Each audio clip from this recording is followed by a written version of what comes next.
This is a public meeting of the Indiana Arts Commission's APS Grants Program, panel number 3. I am Ryan Shelton with the pronouns he, him. I'm the Regional Arts Partner for Region 7 and the Partnership Manager for Nickel Plate Arts in Noblesville. Today is May 5th, and we are meeting online and streaming live for applicants and the public to observe.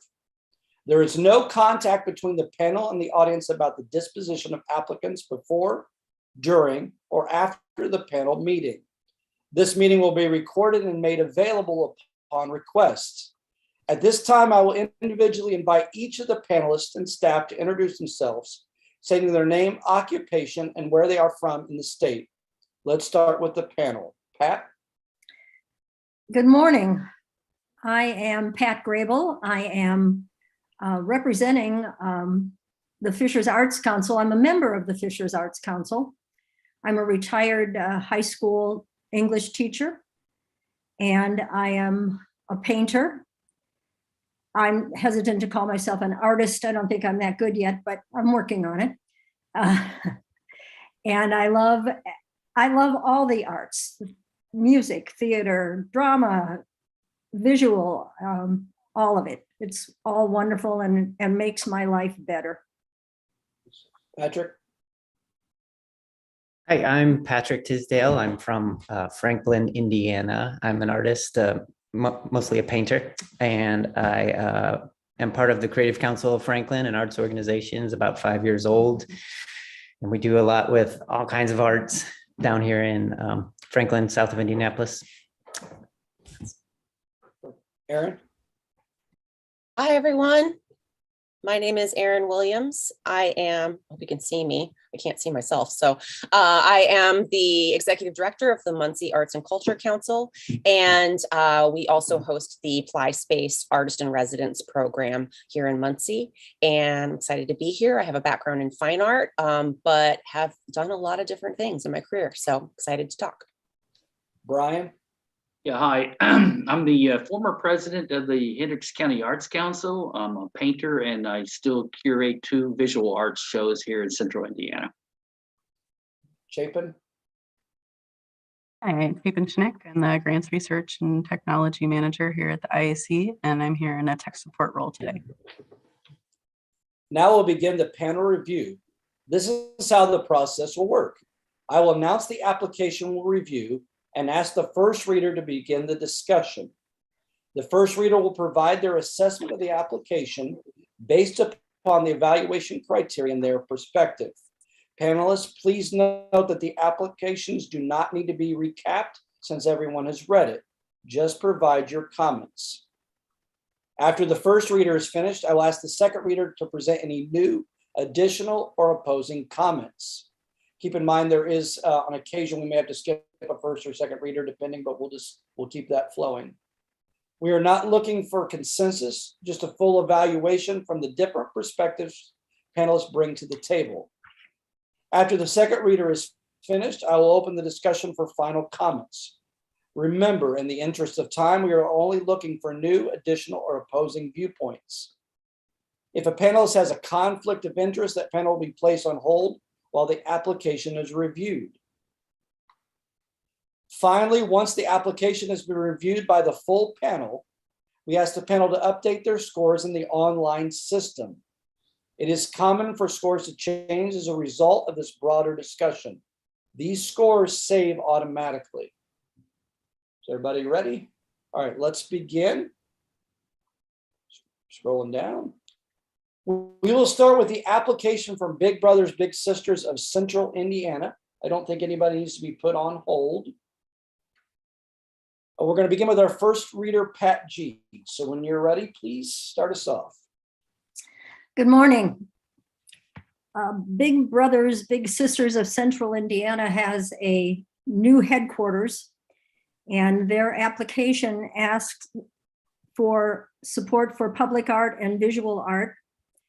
I was impressed with the application because I took a particularly long look at the issues of underserved in the community and the issues of diversity.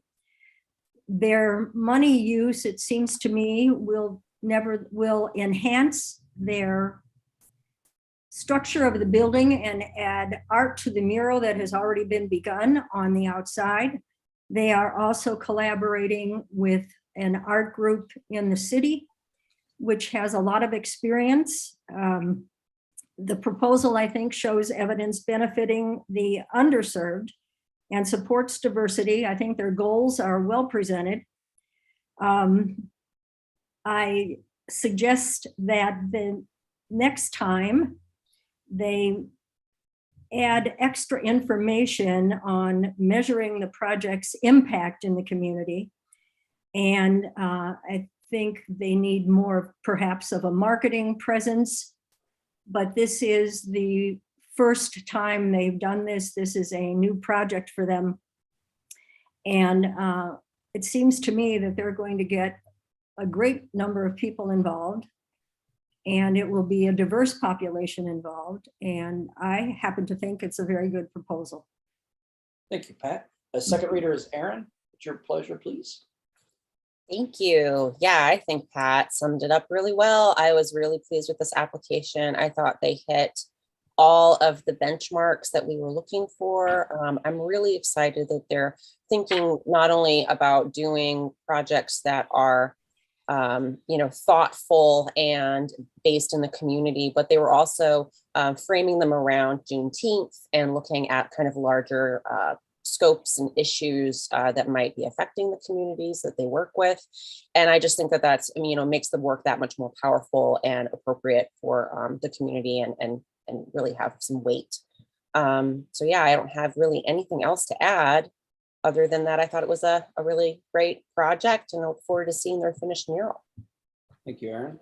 Any new additional or opposing panelist comments? Patrick? Just as a note, I also wanted to add that they have a national conference, and I do like the idea that audience is part of their focus. The audience that's coming into Indianapolis to see the artwork. Excellent, Patrick. I forgot to mention that, but that's a big deal. That's when they want to finish the mural, right? All right, panelists, if you'll please finalize your scores and update any online comments. I'll give you a second. Our next grant will be the Black Box Theater Company, so I'll give you a second.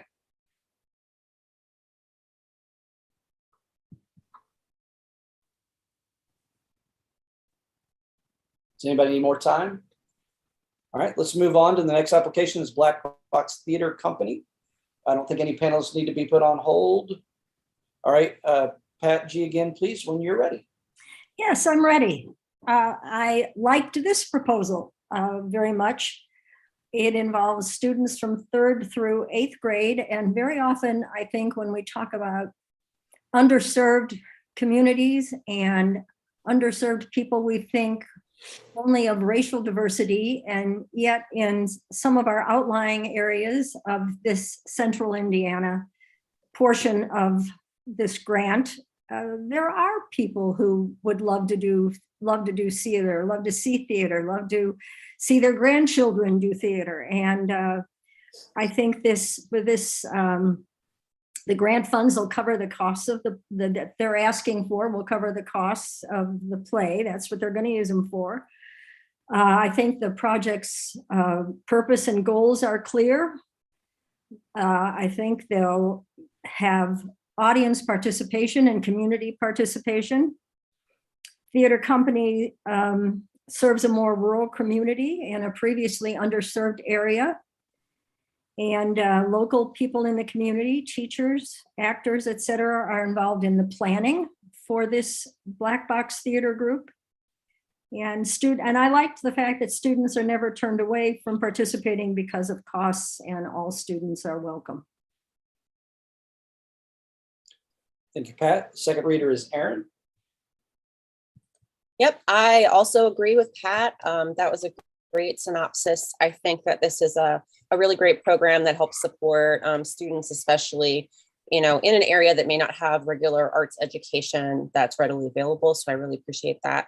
The only additional comment that I had noted that I think is just more of a comment is that I noticed that during both winter shows that they've had in the past, they both have had shows that feature Christmas as an entity in the show. So like, for either one. And I was just curious if they were, exploring other options that work outside of the specific Christian holidays, or if they've just gone to those two particular plays because they're really, well known and popular. And it was actually funny because I was in the worst Christmas pageant ever when I was a kid. So it was funny. But yeah, I think it's a really great program, and they've done a good job of planning how they would use the funding to be beneficial to the community. Thank you, Erin. Any new, additional, or opposing panelists' comments? All right, please finalize your scores and update your online comments. Let me know if you need more time.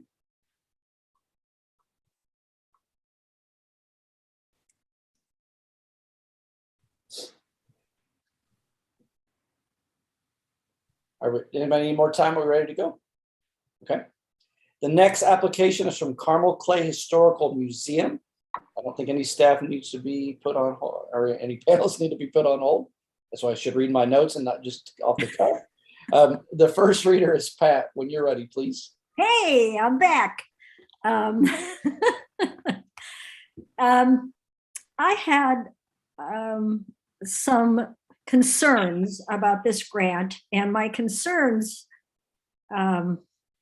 involved the fact that the proposal describes the Carmel Clay Historical Society area as quite diverse, I'm quoting them, and yet acknowledges that most residents identify as white, and only 2.7% of residents identify as Black, for example. They presented only one media link. I question the diversity of this proposal, and I question that it's an underserved area, and those are two of the criteria, that we were asked to take a look at.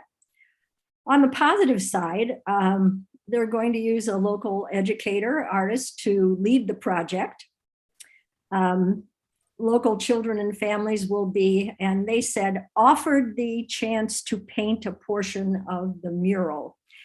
And I'm not sure what offered the chance means. If nobody shows up and nobody paints it, no kids are involved. Yeah.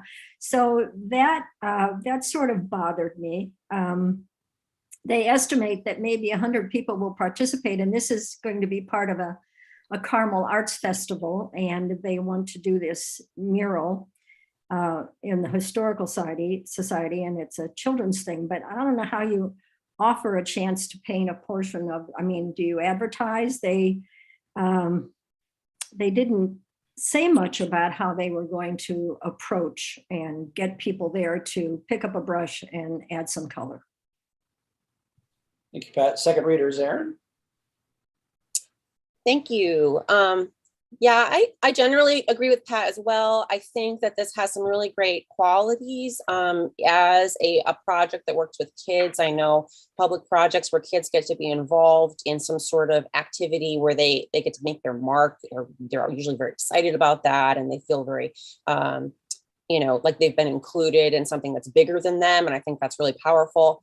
Yeah. I think the thing that jumped out at me most about this particular application is that when you get to the area where they're talking about the number of people planned to be participating, it was like over 1,000 people actually participating. And I tried to imagine what 1,000 people led by one artist and maybe, I think it was just one other individual assisting at a booth would look like. And it sounded a little scary to me. So my biggest concern is that they haven't planned for that, like with that outcome maybe as much as they should have, or that, if the festival, they say, draws 30,000 people in a year, I suspect there's going to be a massive number of kids who are going to want to participate if it's possible. And how is that going to pan out when you have, so many people who want to participate and either can or cannot participate? Because, you only have two people managing the process. So having done public art projects before and worked, with community elements where there are participatory pieces, it does take quite a lot of planning. And so I hope that they take that into consideration before they, as they're going forward. The other thing I was curious about was the collection of data about the project. And one thing I would suggest would be to not only collect data from people who do participate, because some of the questions that were in the questionnaire are sort of leading towards how much did you enjoy the process. People are more likely to give you positive comments back, but I would, also open that up to people who maybe don't participate or might not have the ability to participate, so that you get some comments that might be more helpful for future projects and help guide ways to make the project better in the future. But, I generally think this is a nice project. And I think because it's a Canvas based, there's a lot of opportunity then for them to reevaluate after they're done, and people still get to be involved.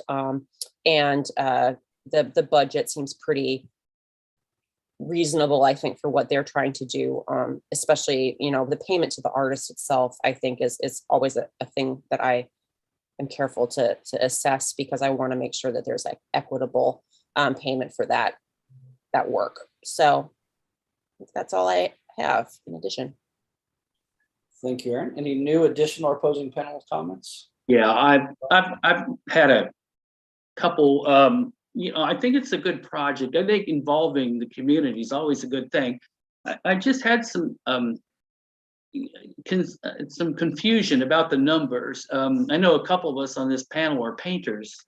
One of them said art supplies $600 and then mural supplies $873. And I mean, I know it's kind of nitpicking, it's not a huge deal, but it seemed kind of confusing. When I buy art supplies, I have my brushes, I have my paint, I have my canvas, and then was curious why there was two breakdowns in that. Why wasn't it all art supplies? And what is the difference between mural supplies and art supplies? So it's not a huge thing, but it was just a confusing thing. And I don't know if anybody else found the PDF, but it said there was a PDF attached, and I didn't see a PDF.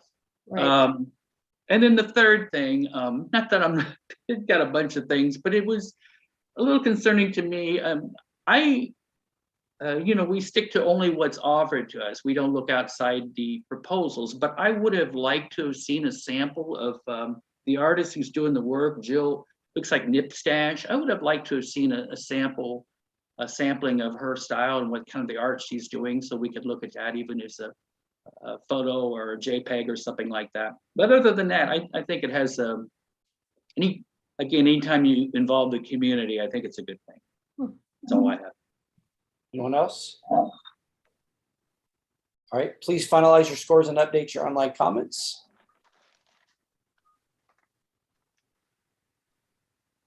Let me know if you need more time. The next application is from the City of Indianapolis Office of Finance and Management. I don't think anybody needs to be put on hold for this one. Patrick is our first reader. Whenever you're ready, sir. So this project is for the Garfield Park Art and Music Festival. Looks like it's the 5th year that this project is going on. This application was very robust. I think as evidence, it's because it's part of the city. I think they have plenty of people to be able to work on this and put it together. There's a lot to read, lots of clarity. A couple of highlights for me in terms of the project. In their words, their emphasis on highlighting the talents of local artists was a big deal.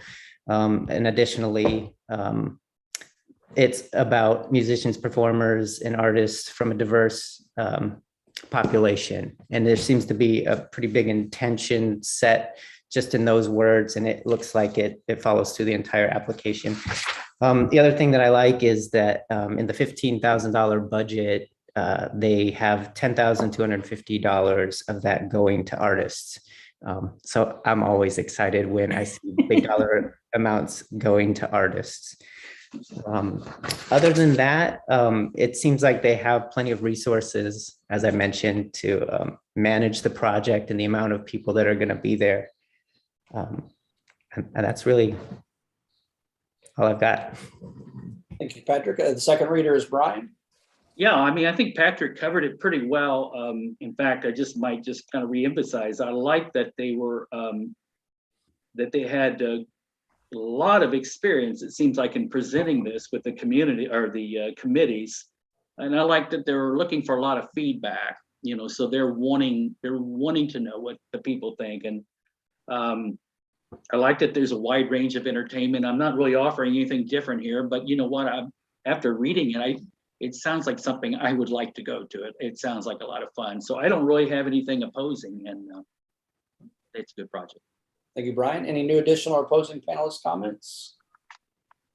The only thing I wanted to mention is with the materials that were submitted to view. I think they were the marketing materials. They're pictures basically from the last event, and it only showed the artist booth area. And I would have been interested to see a little bit more that shows the entire scope of the event. I think that can be maybe more powerful and help, emphasize the fact that it is touching a lot of different types of arts and not just art sales. But yes, generally think it's a really great idea, great project. Please finalize your scores and update your online comments.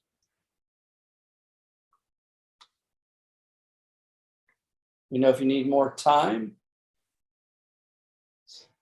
Next application is from Creative Council of Franklin. We're going to excuse Patrick for a moment.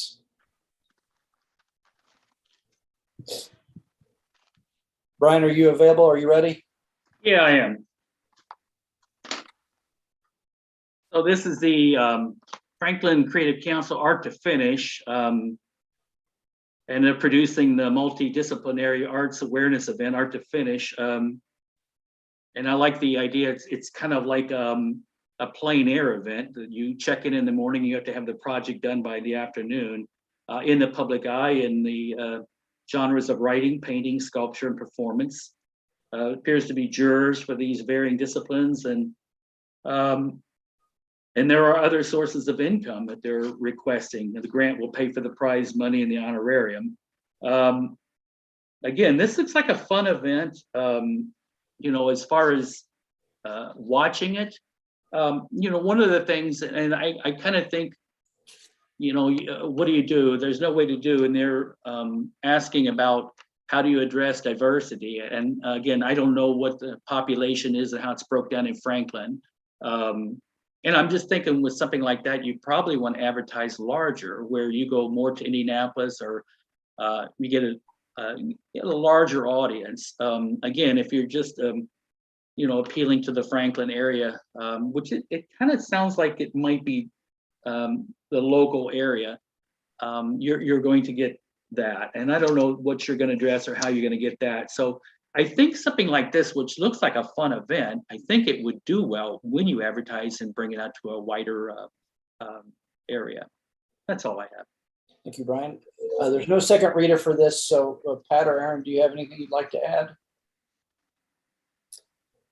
I mean, I have a few things. One thing that I noted in this application was I also picked up on the fact that they seem to find like diversity is sort of a challenge to recruit in that particular area. And I also noted that maybe they could start looking outside of their community, and even it's partnering with specific groups or specific organizations and other communities that maybe don't have access to a project like this, and bringing them in to help include diversity.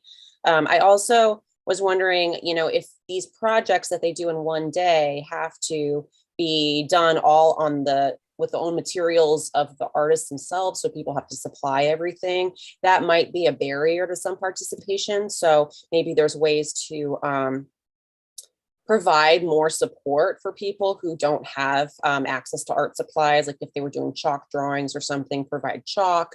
There's some easy and pretty inexpensive ways I think that you can include other people that don't have access to art supplies that are on a regular basis. But yeah, I also agree that it sounds like a really fun project, and I bet it's really fun to view as well. So.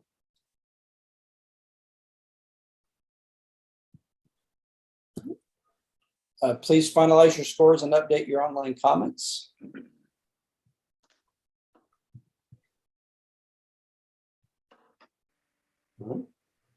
Next application is for Cumberland Arts. I don't think we have any more staff that needs, or any more panels that need to be out for any of these. I think the first reader is Patrick. Whenever you're ready, so please go.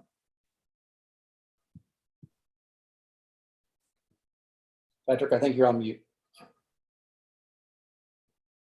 Sorry about that. Yeah, Cumberland Arts. It's a smaller community. One of my favorite things about this application is that it is a small community. They recognize it, and they're making efforts to put art there. It's listed as a first-time project, but they've done other sculptures before. So I think that even though this is a kind of a one-off project in its framing, that's a positive for the project. Looking at the budget, they're using students to help create the art, and the majority of their budget is coming from this potential grant, and a lot of that money, they've listed 4,000 of that, 5,000 potential grant money as supplies and materials. I think I would have liked to have seen some consideration for both paying the artists that are working on the project, but also maybe some other ways of paying for it. And that's what I got. Hold on, I scrolled something funny. I was looking at something. Thank you, Patrick. The second reader is Brian. Yeah, hi. It appears that the Cumberland Baptist, they have what I read, a great history of the arts over the years, which is really good. They really support it. It looks like they already have sculptures on the grounds. They're having craft fairs. But I'm giving an opposing thing here. I was a little concerned that I didn't get more detail. And it was saying that it's in the planning stages, and yet they're asking for the money, but we really don't know what it is yet. So when I went to art school and there were things like this, they would say, okay, here's the deal. You need to create, and this will be the topic, and show us what your art looks like in a draft about this topic, and then all the students create. Right now we have kind of a blank page, and we're asking for money, and we don't really know what we're going to get yet. And here's the we need the money for that. And I understand it's kind of like the chicken or the egg. Well, you can't really get art until you get the funding first. And how are you going to get the funding unless you submit it to us to say this is what you want to do? So which comes first, the chicken or the egg? So I understand it. So I think the only thing I don't get me wrong, I think it's a good project. Anytime you involve students in doing something like this and it's talking to the community, it's a good thing. The only concern I had was I would like to know what the project's going to be or the theme. And then maybe the next time that they're doing this, it sounds like they're going to be doing a lot of projects because they already have a history of that I would like to know the direction or an idea to submit to the students first. Oh, thank you, Brian. Any new additional or opposing panelist comments? Yes. This project bothered me more than any other project for the reasons that both of you gentlemen have mentioned. I looked at all the art that they had posted, and I read a whole bunch of stuff, and every piece of art that they have on that property, which is owned by the church, is related to the church history.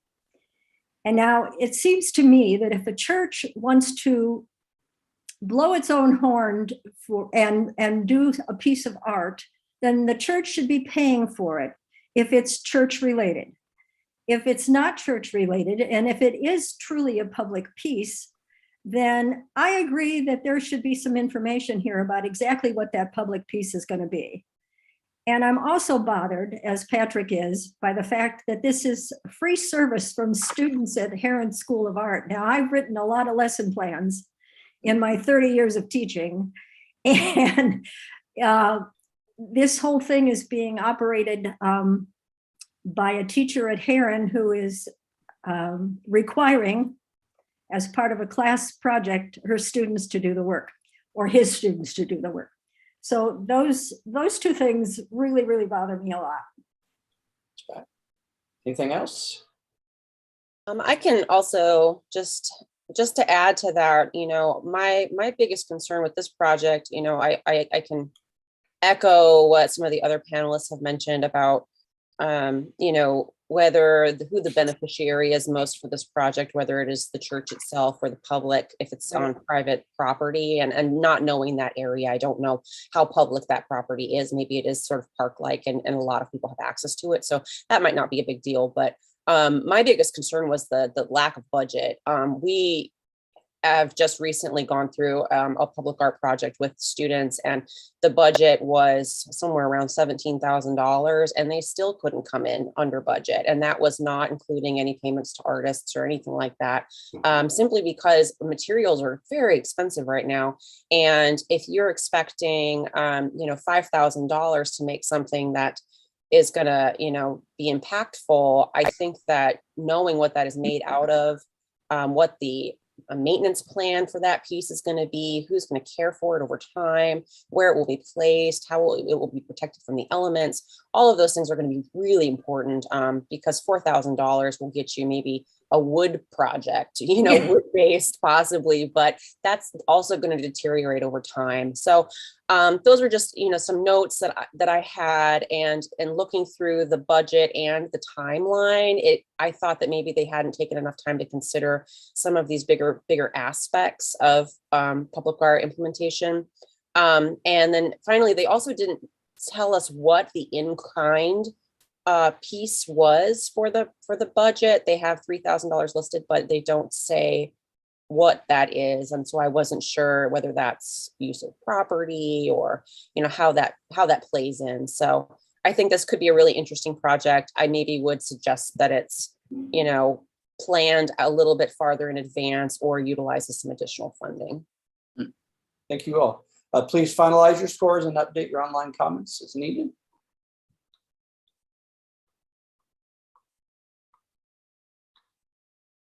Anybody need more time?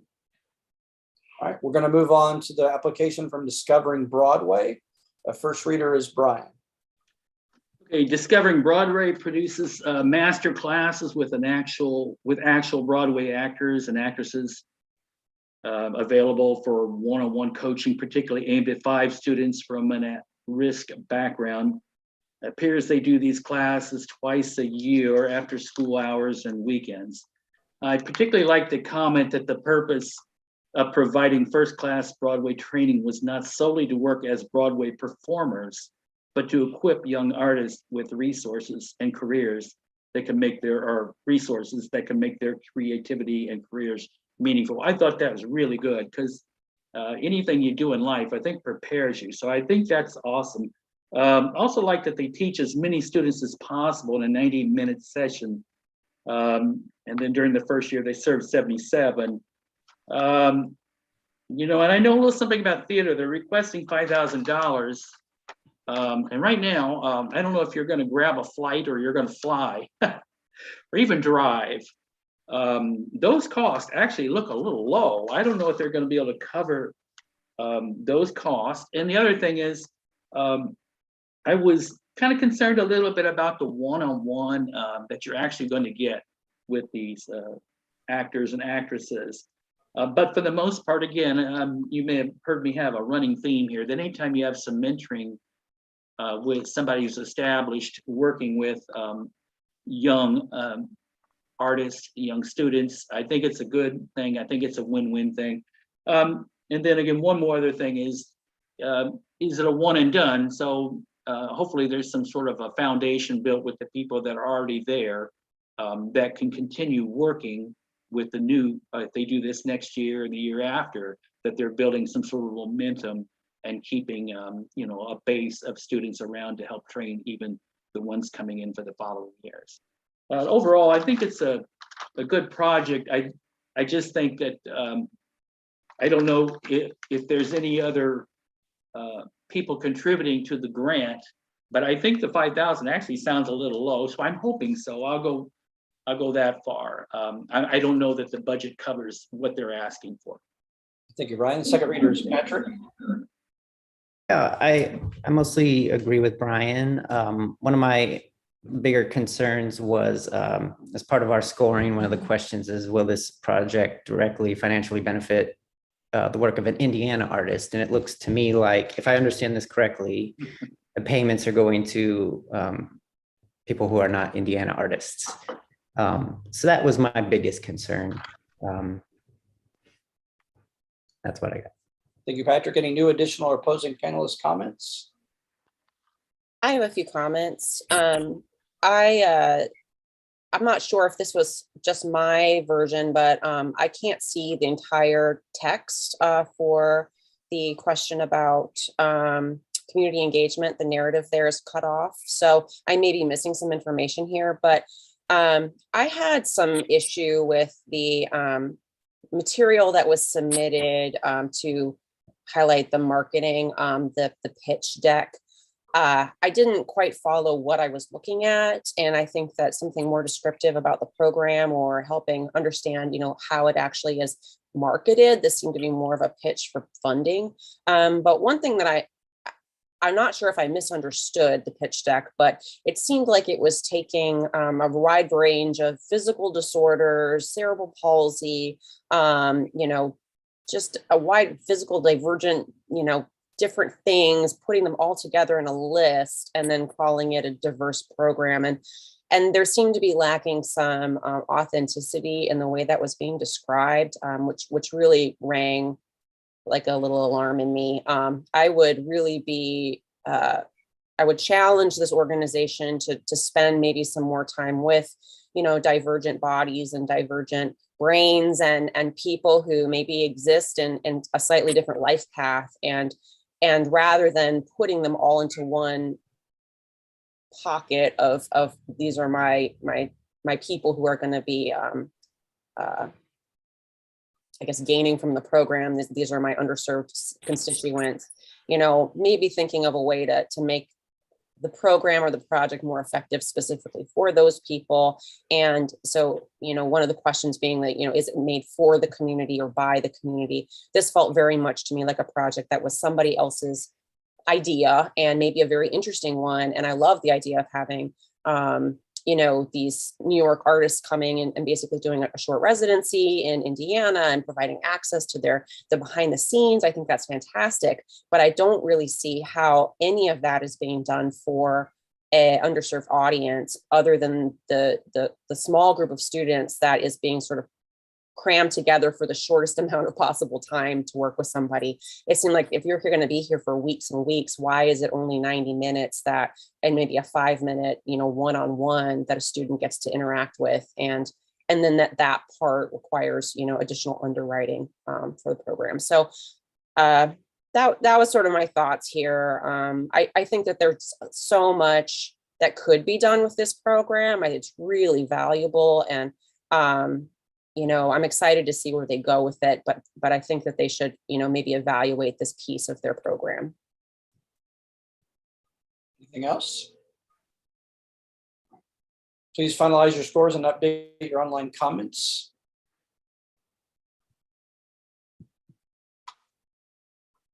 Let me know if you need more time. I feel like a couple of you are right. Give me a second.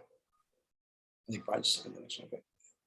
The next application is from Hyperion Inc. The first reader is Brian, and you're ready. Hang on. Didn't know we were to H already. Okay. Okay, Hyperion appears to be a fairly new theatrical company, and they're producing an original theatrical performance, Call Me Sister. And as I read through this proposal, I was really intrigued, about 3 reasons. Like, they mentioned that the western portion of Hamilton County was saturated and already had the arts. So here's what I like. They decided to focus on the east side, reached out for new territory. And then the other thing that I really liked was they were focusing on first-time actors and actresses, reaching out to Marion County, Hamilton, and Boone counties, developing those talents, especially to high school performers and pairing them with seasoned actors. And then the third thing I like is they're creating performances from scratch. And so with no precedent, there's no copying. They're trailblazers. They're doing this for the first time, nothing to emulate. I think it bursts creativity and wonder. Again, I'm being a broken record, but I like these opportunities because you never know who you're touching. Somebody, especially a first-time actor or actress, is being taught, the spark goes off and then their lives are changed. And I think that's awesome when you're reaching out for that. The fact that their focus is on, we don't want to just put on performance here. We want to reach out and put something in these guys and light a spark. And I like that. I looked at the play too, also from the Glass Menagerie. It's well done. And I think it's a very good project. I like this project. Thank you, Brian. The second reader is Patrick. I really do appreciate Brian's input, coming from a theater background. Again, here I kind of fixate a little bit on the same sort of thing. There's a pretty big budget and a lot of work being done, and most of the budget's going to things that aren't artists. And that's just one of those things that like always kind of stands out. The budget really does tell a story. The venue, I understand the expenses for sure, the venue, the sets and everything, but there's a lot of work that goes on that's not being paid for. That's my big concern. Thank you, Patrick. Any new additional opposing panelist comments? All right, please finalize your scores and update your online comments. Let me know if you need more time.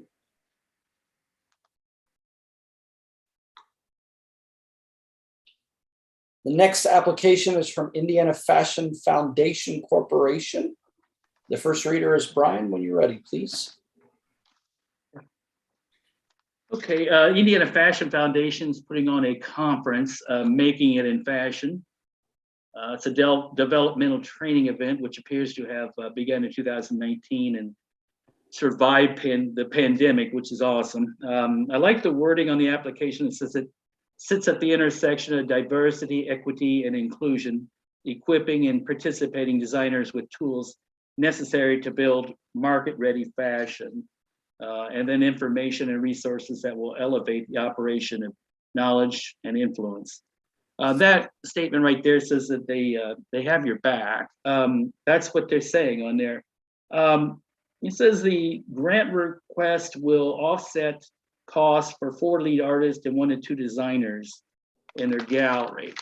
I love the idea, and I think over the years, I think we've all known somebody who's drawn a young artist or somebody, and they were interested in fashion, and they were sketching and whatever, and then, what are the next steps? This appears to be a next step. But as I looked at the information that was submitted, my interest was piqued. But when I looked on the websites, I didn't see anything of what actually goes on inside these conferences. And that's not a bad thing. I just found myself like it whet my appetite for more. I thought, oh, this is good. Let's see what this is. And I didn't get that information. So, if they're doing this next year, I would like to see perhaps even maybe a video of somebody who went from that, even a bio of somebody who went from that artist I was talking about who sketched, and now that he or she went to this event and how they equipped them, and even after they were on their own creating their own art, that this fashion foundation had their back and said, oh, hey, I'm running into a snag. Oh yeah, we're here to help you. I mean, I think the idea is great. Again, it may be because it's new and it's still in the developing stages. But I would like to see, I want to hear a good story. I want to hear something, Paul Harvey, the rest of the story, and say, wow, look at this. They took this kid who was doing this and he was sketching, and now look, he's creating fashion in New York. I want to hear that. I really want to hear that. So that being said, I still think it's a good project. Again, there was some confusion about a lack of detail about how the money would be dispersed and what actually happens in these conferences. Thank you, Brian. The second reader is Patrick. I totally agree with Brian, and you put it well. I was interested and I was looking for like what it looks like in practice, and it just wasn't clear. And that's not a big sticking point for me. Just to acknowledge there, my previous comments on other applications were about budget, and there is money going to artists, which I appreciate. The other thing that I really do appreciate is a small detail, but part of their mission includes language about securing the future of fashion in Indiana and beyond. And I really do appreciate when an organization is not just looking at the project they're doing as a standalone endeavor, but something that has a bit of a legacy to it. And I think I see that throughout the application. Thank you, Patrick. Any new additional opposing panelist comments? I really liked the fact that this proposal recognizes fashion as art and design, because I think it really is. And I thought that was brave and inventive of them. Anyone else? I just wanted to make a quick note. I also really appreciate that this is fashion oriented and is sort of thinking about the arts in a different direction and looking at, creative people who might be, experiencing the art in a novel way that's not, always offered as an option. My biggest concern with this application was the number of participants, and I couldn't quite wrap my head around the numbers that were listed. So I don't know if maybe this was sort of an error in the way it was laid out, but because there was not a lot of information about the who is making this happen and why and how exactly it's going to work and what it's going to look like, it was hard for me to put the pieces together. Also with the timeline being very vague. I would have appreciated a lot more information there to kind of understand what exactly this was. But they only listed there's 25 participants. And it made me wonder, does that mean that is this open to the public? Is the public attending? Is the public watching? Is it like panel discussions? Or are there actually only 25 people that are participating and discussing together, but it's not a public activity? That was one thing that really caught me in this. And I think could be a really great addition for another, future application. Please finalize your scores and update your online comments. Let me know if you need more time. The next application is from Indiana State Museum Foundation. Aaron is our first reader. When you are ready, please. Right. So this was a really interesting application from Brown County, looking at plein air competition for painting. I thought this was really, a lovely program. I really appreciate that they've been doing it for so many years. And it sounds like it's very beneficial for painters in that area.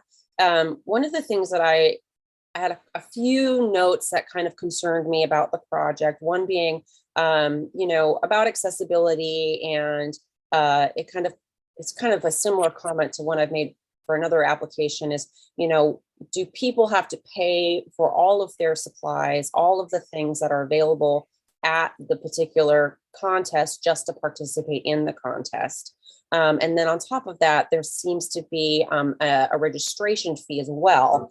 And, there wasn't really a free to participate or another option for people that maybe couldn't pay, which seemed to be a little bit limiting, especially for people that might be new to something like plein air painting. How do you get into that? If you've never been a painter before and this is the first time you're experiencing it, how great would it be to be able to try this out and be part of a competition and not have to pay in advance to do that.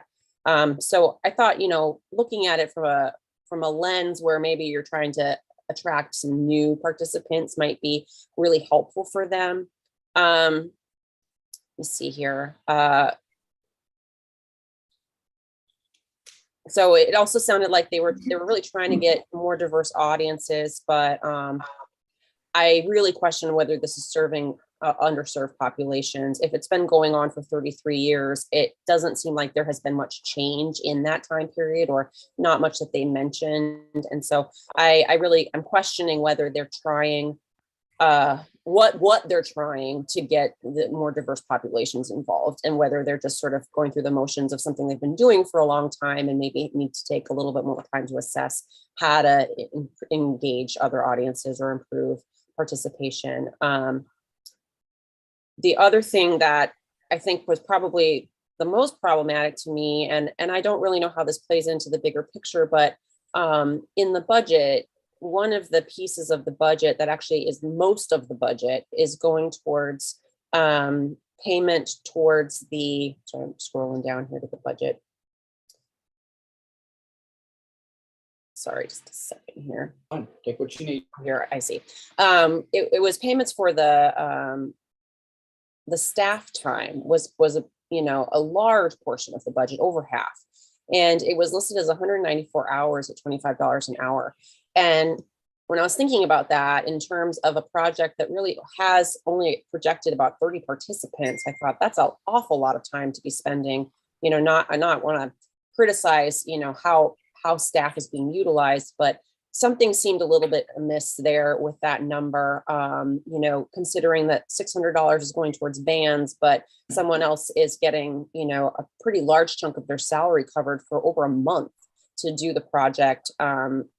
Is that actually part of the project, or is that sort of covering other things as well? Which I understand that there's always some shortfalls that you're trying to make up when you are, working a nonprofit and trying to figure out your salaries. So I didn't want to be overcritical of that, but that really jumped out at me. I wonder if some of that funding could be better spent towards actually improving the program itself. So that's sort of where I landed. Thank you, Erin. Second reader is Pat. Oh, yes. This is a major, big deal project for artists in the state of Indiana. The assumption may be that, these artists come from Brown County, but the fact of the matter is they come from all over the state of Indiana to participate. And it's not just about the painters. What I really, really like about this activity, I'm going to call it, this would be year 34 for it, is that it not only supports Indiana artists, but it also supports Indiana history, because this is the TC Steel, property and it's not just artists who are there, it's spectators, it's people who come from areas around the state of Indiana to watch these people paint.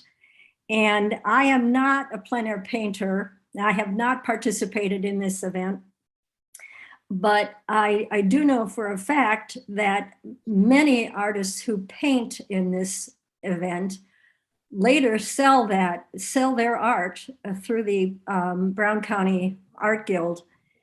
And yeah, it may be underserved, and the area is underserved in some ways, and it may not be as diverse as people would like, but in the community of artists that I know well, this is. Pat, let's make sure we're really staying on. important. Make sure it's in the I'm done. criteria. Yeah. Okay. Anybody else? Patrick. I think it's worth echoing what Erin had previously said. The budget was concerning to me, and I did math, and so one of the notes was that it looks like 11.5% is going for prize money in the band, and then that's 53.2% going to staff. So just that number, I think, is worth noting, and to me was problematic. In terms of the idea, inclusion, diversity, equity, accessibility, it seems like you're aware of their struggle with that. So I hope they do better with it. But that's what I've got in my notes. Thanks. Anything else? Please finalize your scores and update your online comments. Let me know if you need more time. The next application is from International Talent Academy. The first reader is Erin. When you're ready, please. Just a second. find it in my not sorted.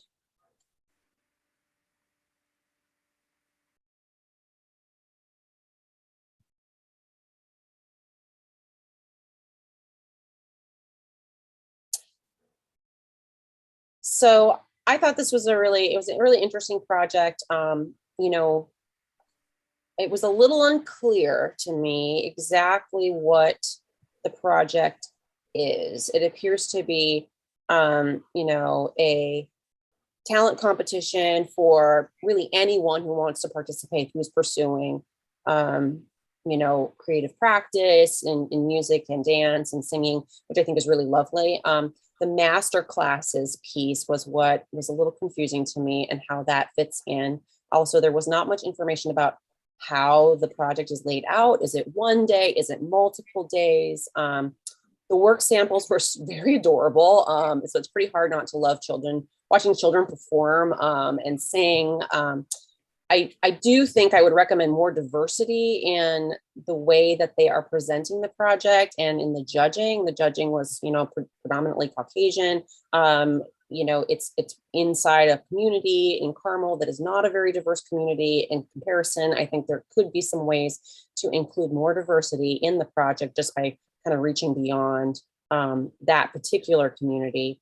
And that would be sort of just my general concern, was that it relies, you know, heavily on relationships in Carmel, which is fine, but if it's not reaching audiences that maybe actually would be underserved and interested in participating, but maybe don't know about it, you know, there might be some different or better ways to explore that.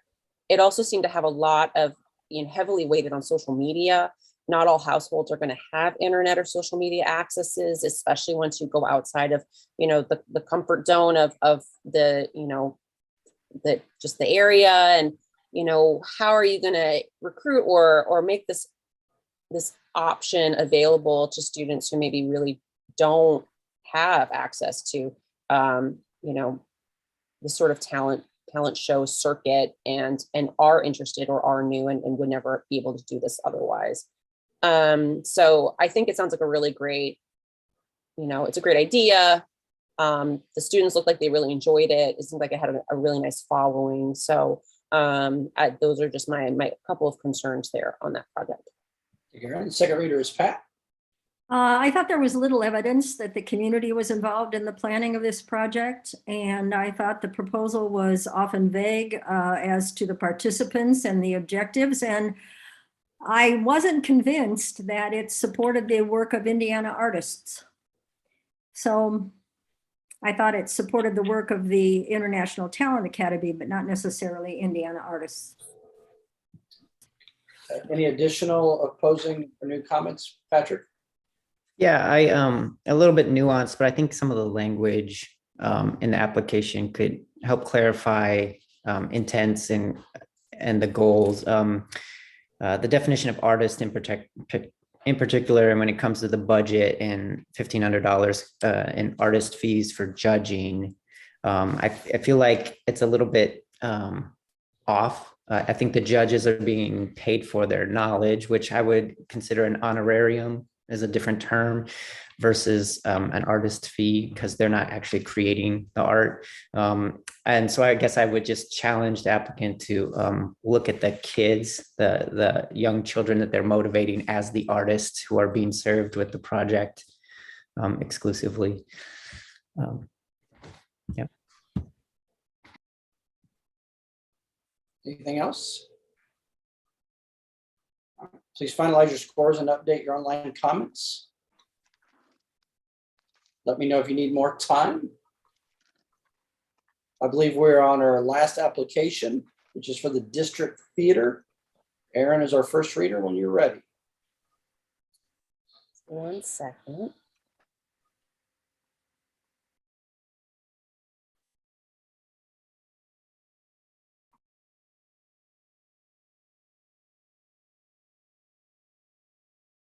So this was a really fun sounding program. I was so excited to see the emphasis on working with the Latinx community and that was a specific element to bringing this project to Indy is having some outreach and some more quality programming specifically for Latinx community. And so there was a lot about this program that I really liked. I think the one thing that jumped out at me that I was not sure about is whether any Indiana artists are actually being supported in this project. It sounded like the majority of the project is being brought in as a traveling show. And so maybe that's a misunderstanding or something that could be corrected in the way that the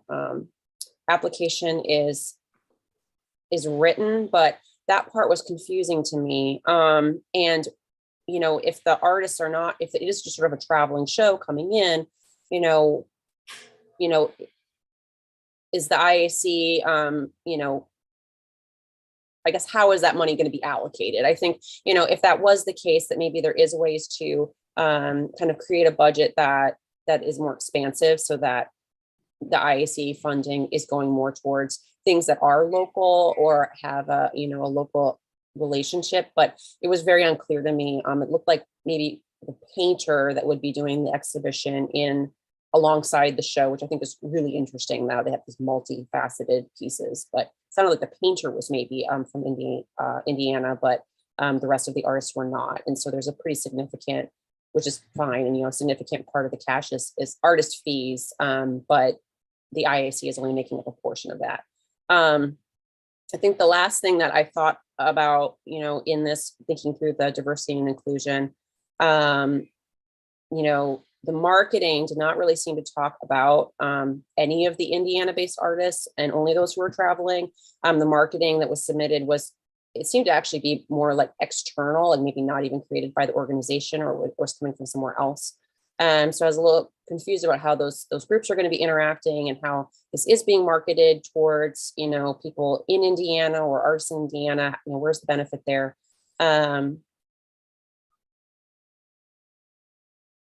Yeah, it just was not very specific as to how the community is really even involved in this. Although I really like the way that they have sort of a steering committee that's coming from the community. That it sounds like that is the group that helped guide bringing this program to Indiana. So that I really appreciate. And I think that finally, it's just that the wraparound activities in the timeline. It would be really nice to see that listed. The timeline is a little bit vague here. You have got, putting the people in place, but how is the way the program is being described? It sounds like it's got a lot of facets to it. I'd like to see maybe a little bit more planning about how all those facets come around together, especially since the program happens in October. So it's pretty soon. I would expect that they would have more of that sort of in place to give us a little bit more info there. Yeah, I think that is basically everything. Yeah, that's it. Thank you. Thank you, Aaron. The second reader is Pat. Yes, I agree a great deal with everything that Aaron had to say. The grant does mention that there are visual artists from Indianapolis who will be paid. And I just think this proposal is highly creative. It certainly meets diversity and the requirements of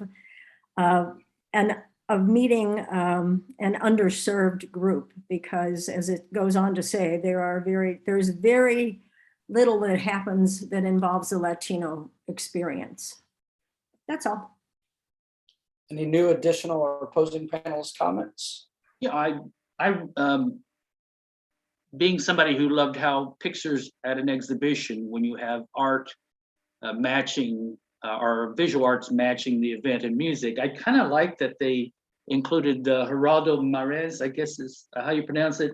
It's kind of a synthesis. I really like that there's a visual art component to that. And I think there's a nice synthesis about that. I too was a little concerned when it said at least two of the players one was from London, one was Mexico, which money definitely going out of the state. But then, you know, I wondered about if it's like 6 of one, half of the other, because the IEC is not providing 100% of the money, and it looks like there's other grants coming in. So, you know, what is it, a little bit here and there? But that was a concern. Overall, I still think it would be something I would like to see. I think it would be a fun event. Mhm. Anything else? All right, please finalize your scores and update your online comments. Let me know if you need more time. I want to give a second. Panelists, if you have a moment after we're finished, we'd like to do a quick wrap up if you're available. But this concludes the APS Grants Panel 3. Applicants will be notified of the status of their grant following the June commission meeting. If you have any questions, please contact me, Ryan Shelton, your regional arts partner. Thank you very much. I'll wait till chicken.